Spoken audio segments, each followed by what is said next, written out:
We now cross live to Abuja on the dialogue on delivering the renewed hope agenda, where the Vice President of Nigeria, Kashim Shettima, is speaking. Policy coordination and head of the Central Delivery Unit is Hadiza Bala Usman. The Special Advisor to the President on Economic Affairs, Dr. Tope Pashua. Permanent Secretaries and heads of government agencies and parastatals, members of the diplomatic community, most especially my very good friend, Dr. Richard Montgomery, CMG. I can pronounce your name, unlike Dr. Samuela Isopi, the EU ambassador to Nigeria and ECOWAS, Mr. David Green, the U.S. Charge d'Affaires, head of mission, and of course, Madam Elsie Atapua. Niger no go come last. I think it's a favorite takeaway for this function.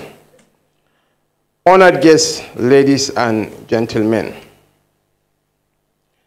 our reason for this gathering is less about the certainty of our vision for this nation. This has never been in doubt. We are here because of our place in a world of opportunities, a world that can't afford to neglect or underestimate our place. Whether it's our human or natural resources, whether it's our economic vision or our adjustment to the disruptive technologies of our time, now is the best time to remind ourselves and the world that Nigeria is ready for the future and for business. So much has happened since His Excellency President Bola Ahmed Tinubu assumed office and took bold steps to reposition the nation's economy. In a few days' time, we'll not only gather to mark our pace here in office, but also acknowledge that the decisions taken to guide the nation to this point were inspired by accurate prognosis. Without them, the conversations we are having about this nation will have been different. An absolute collapse of our economic pillars as we knew them. 1 year is long enough to judge a government that isn't here to pay lip service to the nation. The testament of Mr. President's conviction is his courage to choose what is right over what is popular. The renewed hope agenda for Nigeria is a promise of concern and honesty in assessing the historical disadvantages of everyday Nigerians. This administration is a timely intervention, for it came at a time when it seemed that Nigerians had given up hope that the country will ever change for the better.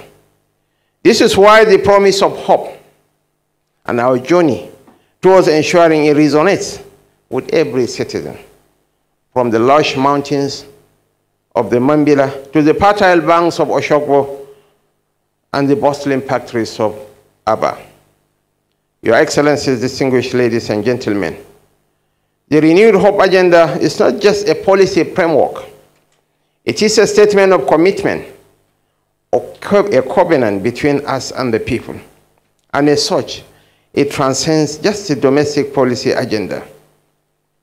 The promise of hope of President Bola Ahmed Tinubu thrives on our acknowledgement of partnership with the world, recognizing that no country operates in a vacuum.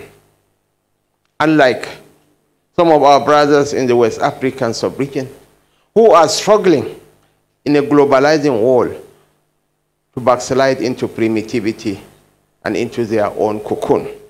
Nigeria is ready for business. Nigeria is open for business. My boss is a global citizen. Alexander Pope said, drink deep or touch not the western spring. He's well versed in economy. He's a Chicago boy, and Mr. David Green can testify to that. And our Minister for National planning, budget and national planning. He's a Colombian-trained economist, the favorite punching bag of our special advisor on coordination. The Minister of Trade and Investment, or the chief treasurer of the most capitalized bank in Nigeria.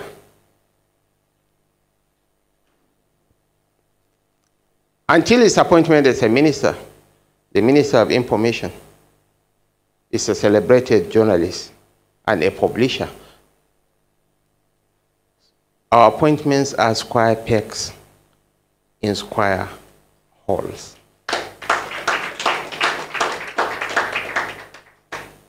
Because our foreign policy agenda is interlinked with our domestic aspirations, the Renewed Hope agenda underscores our international cooperation. Over the past year, Mr. President has cultivated robust diplomatic relations at bilateral and multilateral levels across the world. He commands respect wherever he goes because of his virtues as a unifier, peacemaker, and driver of investment and development partnerships. Nigerians can't think of an emissary more refined and committed to noble purpose than His Excellency President Bola Ahmed Tinubu, as he seeks new frontiers to expand not only trade and investment, but also security, cooperation, and cultural exchange. And let me reiterate, with all due respect to my colleagues in the Federal Executive Council, that there is only one captain on the Nigerian ship. And that captain is President Bola Ahmed Tinubu. Yes, I have earned his confidence. I have earned his respect. But as Spiro Agnew, the former United States Vice President, said, he said, I had all vices, including the office of the Vice President. So we have to tread cautiously. The foreign policy doctrine of Mr. President, which we call the Tinubu Doctrine, is ably championed by our brother, the Minister of Foreign Affairs. Its 4D diplomacy strategy, with the 4 core pillars being democracy, development, demography, and diaspora, signals a transformational approach as well as a strategic shift towards more intentional, dynamic, and value-driven diplomacy. This approach emphasizes democratic values, powers the nation's democratic potential, prioritizes economic development, and engages with the diaspora community. These foreign policy trusts and objectives align with Nigeria's global engagement with its national interests, emphasizing both domestic and international priorities as articulated in the Renewed Hope agenda. The volume of remittances from our brothers and sisters in the diaspora has made them our prime ambassadors and a pillar of the diplomatic agenda promoted by Mr. President. Between 2015 and 2022, the World Bank has revealed that Nigerians in the diaspora remitted $168.33 billion to Nigeria.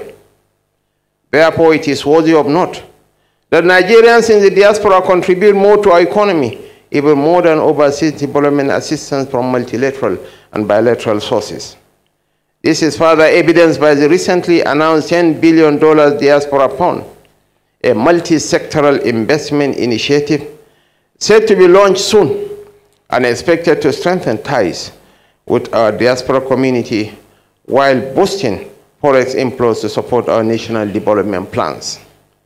While our citizens abroad make their breakthroughs, there are 20,000 Nigerian doctors in the United States alone. We are going to recommit to building a viable economic environment for their investments back home, along with international businesses and other corporate entities. Nigerian community, the Nigerian American community is the most upwardly mobile immigrant community in the United States. There has never been a time when Nigeria is this certain of the direction it is heading, because Mr. President acknowledges the reality before us and the danger of ignoring them. For the sake of our business communities, Mr. President's intervention in promoting trade include a groundbreaking 75 billion naira investment initiative to revolutionize the manufacturing sector. For the sake of our nation, we have in place the Renewed Hope Infrastructure Development Fund to further facilitate effective infrastructure development across the key areas of our economy.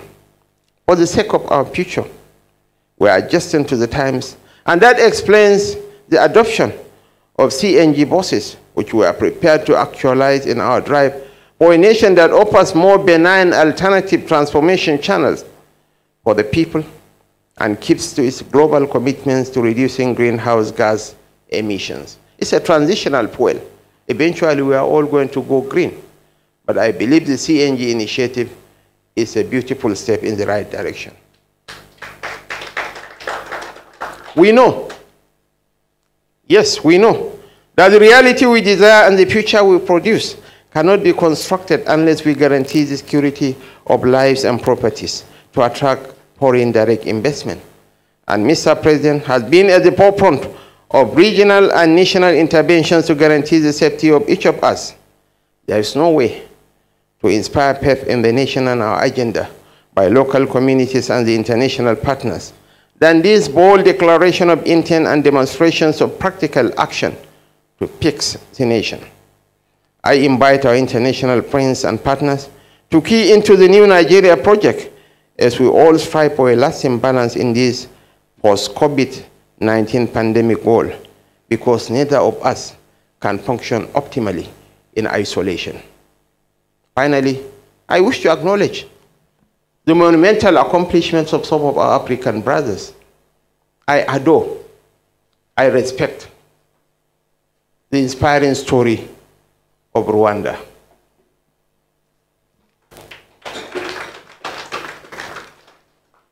I cherish, I celebrate the phenomenal achievements of Botswana, of Mauritius, of Seychelles.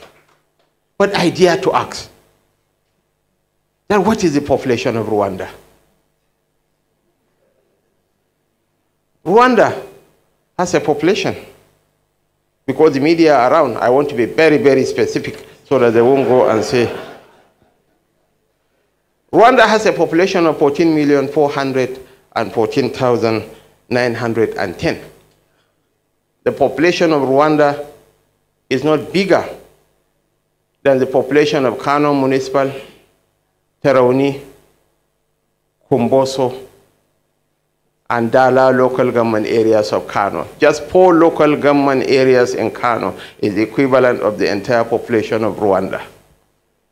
What is the population of Botswana? 2.4 million people. Probably the city of Abuja might be the equivalent of the population of Botswana. What is the population of Mauritius?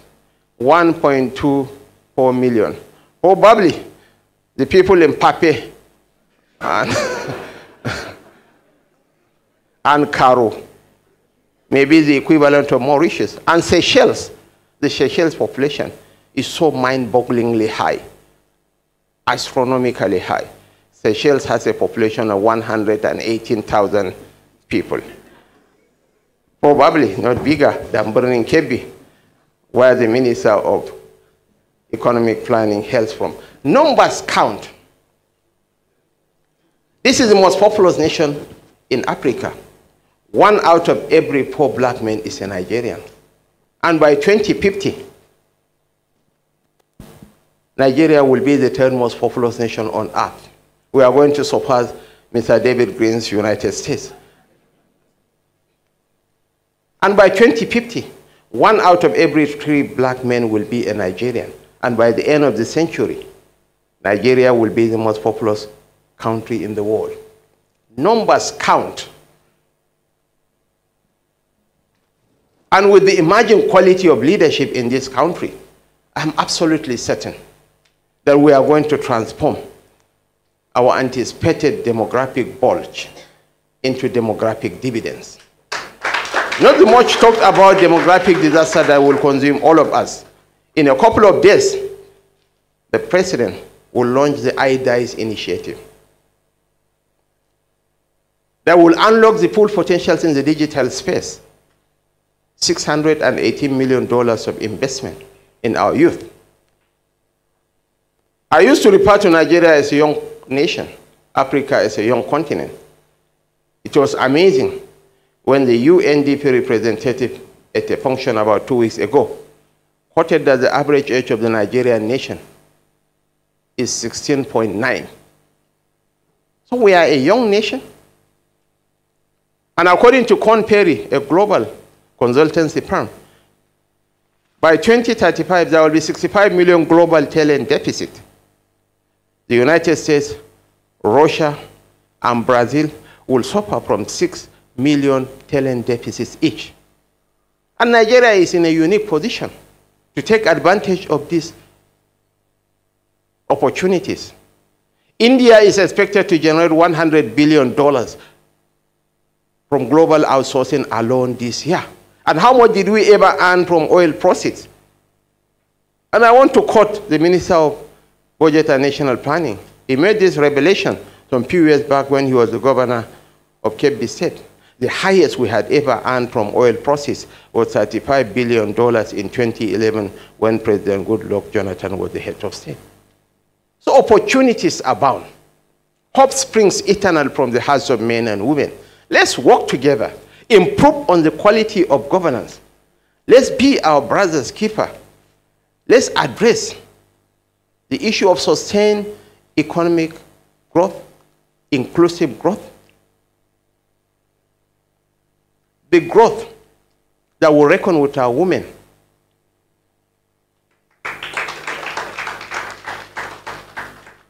The women are the most vibrant and the most productive sector of our economy. There is a saying amongst the Pante people of Ghana: if you educate a boy, a child, you have educated an individual. If you educate the girl child, you have educated a nation. We need to invest. And the president has shown boldly, the minister, our beautiful minister of trade and investment, while the powerful minister of women affairs, she has gone into hibernation. I saw her earlier on, you know. You know, our elegant special advisor, our Pabesen, Chief Executive Officer of NIPC. So many women, even in my office, about half of the staff are women. So I think we should celebrate President Bola Ahmed Tinubu for embracing the women power. I wish you once again thank you. I wish to call on you. Let's fuse together as one people tied to a common destiny.